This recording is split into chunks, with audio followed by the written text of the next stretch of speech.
So my name is Ben Morris. I work for Innovate UK, and I've put the links in the chat of the two organisations I work with, the Eureka Network and Innovate UK, my parent body. Innovate UK is a arm's length public body which is sponsored by the Department for Business, Energy and Industrial Strategy in Whitehall, and we're based in Swindon, which is probably about 90 miles of about 100 sort of like 45 k's to the west of London. So the Eureka program, it's, as it says on that screen there, it's the world's largest sort of like international collaboration for R&D, and it spreads over 45 countries, not just within the European Union, but also obviously the UK is no longer part of the European Union, but countries such as South Korea, Canada and South Africa. So the program is designed to support innovative UK companies to go global, and I would say from the point of view of this presentation, the French version of Innovate UK is called BPE France, and that's E as an I, French I, not a British E. And they do roughly the same thing as us. They support businesses from the French side of the coin, in the fact that they can help fund businesses into this program that I'm going to be talking about. So what are the drivers for going global? So these 8 drivers of why we fund business to go international, and I'll just pick out a couple of it. You know, it's the access to the global chains that you can see there. You know, it's really important for businesses to join in international collaboration to help scale up and diversify and move their business overseas, to embed you know, jobs and finances in those countries and develop a great global chain there. It's you know, the program also accelerates the time to market. This whole thing is designed in order to help get ideas and innovation to market sooner rather than later. The whole program generally likes to see innovation at the TRL 4 stage as the point of starting, to reach TRL 7 or 8 by the time it finishes, and then 8 or 9 within 2 years post project. So that's some of the drivers of why going global is really important. These are the programs that we look after in the Eureka Network and at Innovate UK. And I see, as someone's put in the chat there about John Wood based in Cardiff. I've worked with John, so I know him very well. So you can see the 5 strands there, and the one that I'm really going to focus on is about the R&D&I programs. But just to give you a flavor of the others, the Global Business Innovation Program and the Global Expert Missions, that's really about testing the water in the countries where you want to do business, and we will send a cohort of people to that country to do some face-to-face chatting, you know, COVID-19 notwithstanding, and get their foot in the door and talk to businesses. The Global Incubator Program, that's more of a an investment ready type program. And then the other part on there, as you can see, although this is slightly out of date, because what we've done now is we've combined the EEN and the KTN to an organization called Innovate UK Edge, which you can find on the internet. Just Google that. So I'm going to concentrate on the sort of like the second to last strand there. So what is Eureka? It was established back in 1985 to support cross-border innovation in the R&D. It's a well-established framework which we use, and it involves, I've not slightly updated that slide, 45 countries now, and actually in the new iteration of the Eurostars program, which I'll be talking about, Singapore has now joined the network. As you can see from that map, that's the global reach, and as I mentioned, South Africa, you've got Argentina and Chile also there, and Canada, and you can see right at the far east there, South Korea, but predominantly it covers the sort of the Euro continent. So what we've invested so far, as you can see, it's, although the slide, the top right hand corner, it's got 48, that's the updated part of it, which is going through now. We've funded nearly 7,500 projects, and as you can see on the bottom left, that's the type of organisation that benefits from the funding that the programme does.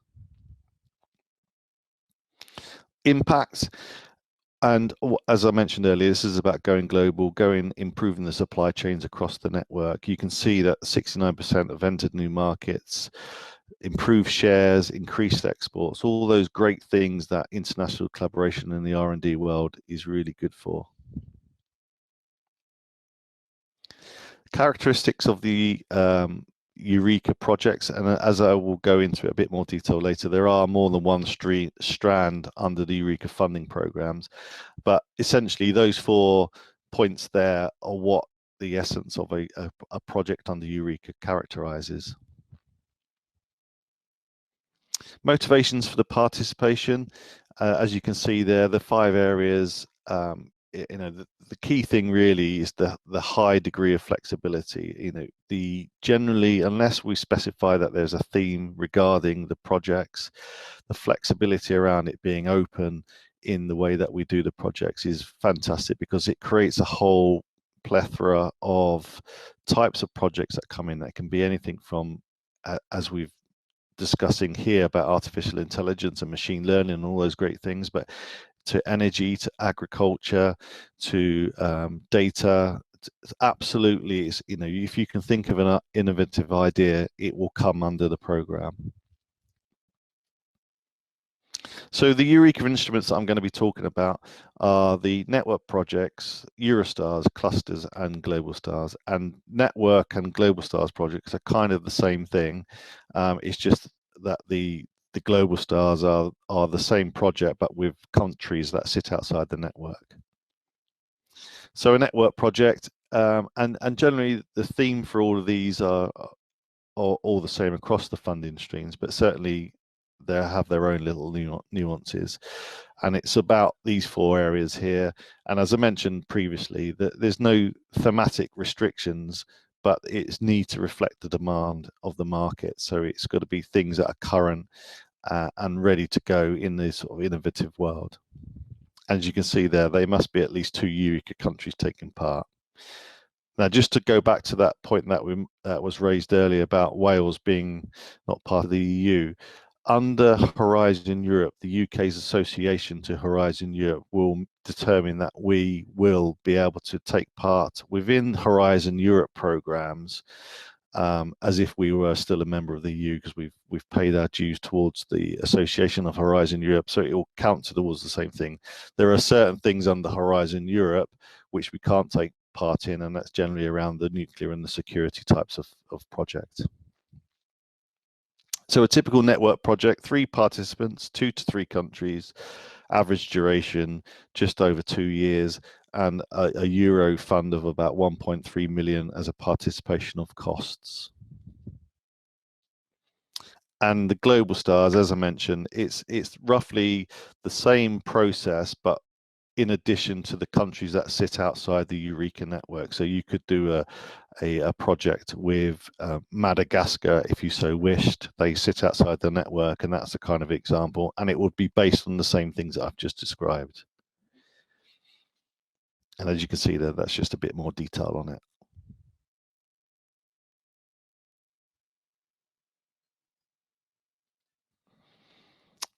So the criteria for the Global Stars calls, again, very similar to the network. You can see that it's between at least 2 Eureka member countries and a Global Stars partnering country. So that would be, for example, UK, France, and Madagascar. And then alternatively, 1 Eureka member, 1 associated country to the Global Stars. So there are some countries that are associated specifically to Global Stars but sit outside the Eureka network. Now, the main funding stream that we in the UK participate in, although we participate in all those funding streams that I've just mentioned, Eurostars is the one that's like permanently on the map for us. We fund 2 calls per year, and we put £2.5 million plus a 25% top up that we get from the EU via the Eureka Secretariat to facilitate the funding of grants with projects. And it's a joint program that sits under Horizon Europe, as it will be. It runs every 7 years, so we were associated under Horizon 2020 before, and then EP7 prior to that. It's dedicated to R&D performing SMEs, although other types of organizations can take part, and I'll go into a bit more detail in that. Market orientated, bottom-up approach with international collaboration. These are the countries that sit within Eurostars. As you can see, there's a whole host of countries there. And as I mentioned earlier, Singapore is due to become country number 37 once we go into the Eurostars 3 iteration, which is any time now. The SME, we put them in the driving seat. As you can see there, the SME must always be the project leader. They can, as you can see there, the 15 and 9 and 6% of other types of organization that join the consortium, but essentially the SME is in charge of the project.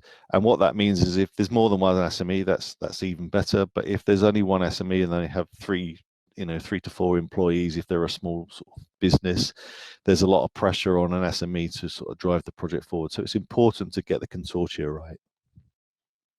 A typical Eurostars project, similar to the Network and the Global Stars projects, there's 3 to 4 participants, 2 to 3 countries. Average is just over 2.5 years, and a bit more in the cost environment. From a UK perspective, this is the eligibility. The project must be led by, and that applies to across the consortia. If there was only a French SME, then the French SME would have to lead the project if there were no other SMEs. And these are the criteria for what constitutes how the participation of the SME is. And in the UK, we subcontract cap 20% of partner costs. Other countries are different. I will mention that.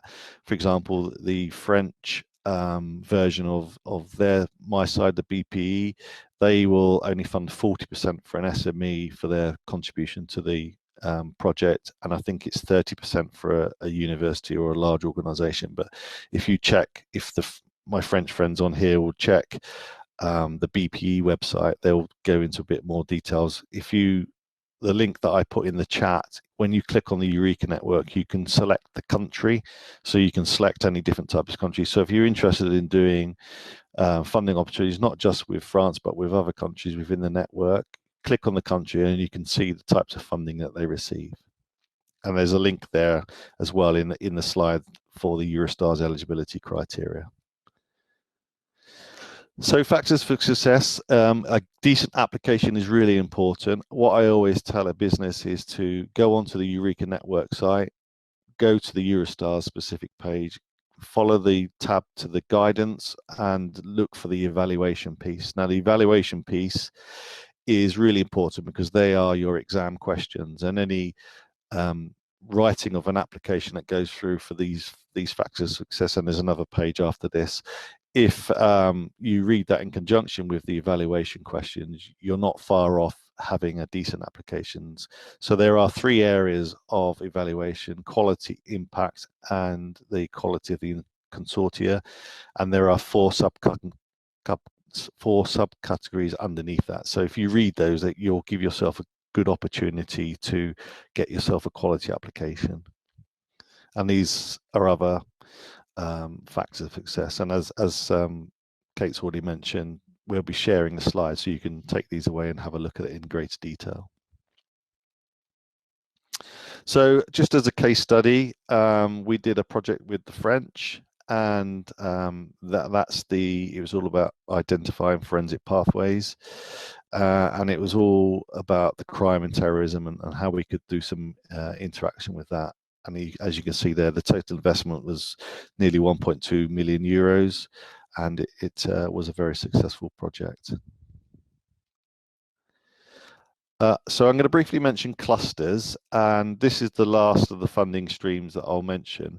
So the clusters part is more of an industry-led type of funding stream, larger numbers of participants, and it's more of a driving the larger scale opportunity. So it's developing the SME, bringing them up through the supply chain, working with larger organizations such as EDF, if it was energy, or Orange, or in the UK, British Telecom. there are several clusters that are worth on, and in fact, we are just developing a cluster that's a joint cluster across all the clusters in artificial intelligence, which was I think you can find details on the internet very soon. So those are my details. You can see my email address there. That's me. That's who we work for. If anyone wants to get in contact with me about funding opportunities, not just from the UK side, but also my interaction with the rest of the network, and my opposite number at BPI France, then please do so. Happy for you to contact me. And I've not registered for the B2B because I've got other things I need to do this afternoon. But if anyone wants to arrange an appointment or just a quick 15-minute chat via Zoom or Teams or anything like that, happy to do so, and I can talk you through the processes. That's it.